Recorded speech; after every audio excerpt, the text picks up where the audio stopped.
সপ্তগ্রাম বিধানসভা এলাকায় বিজেপির জনসংযোগ কর্মসূচি জোরদার হয়েছে। স্বরাজ ঘোষের নেতৃত্বে সপ্তগ্রাম পঞ্চায়েতের 68 ও 69 নম্বর বুথে কর্মী বৈঠক অনুষ্ঠিত হয়। জয় শ্রীরাম, জয় শ্রীরাম, হর মহাদেব। তিনি বর্তমানে ভারতীয় জনতা পার্টি হুগলি জেলা সংগঠনের সহসভাপতি।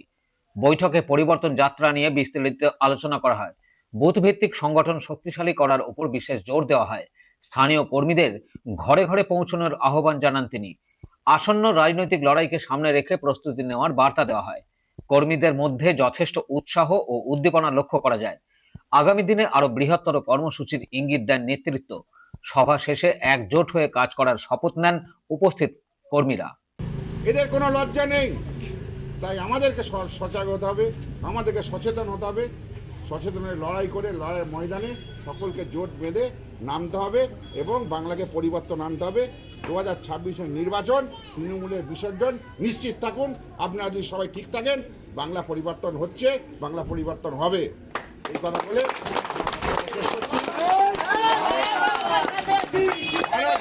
দেখুন, ভারতীয় জনতা পার্টির শুধু আমি নয়, সমস্ত কর্মীরা, সমস্ত নেতারাই মানুষের পাশে থাকে, মানুষকে নিয়ে চলে।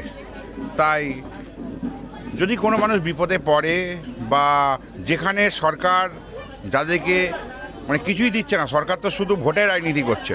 ভোটের সময় আসলে তৃণমূলের সরকার কি করছে, আজকে ভাতা বাড়াচ্ছে, মুখে ঘোষণা করছে, কিন্তু সবাই পাবে না। এখানে দেখবেন 5,000 লাইন দিচ্ছে, পাবে হয়তো আপনার 1000, দিয়াচ্ছে 5,000 লাইন।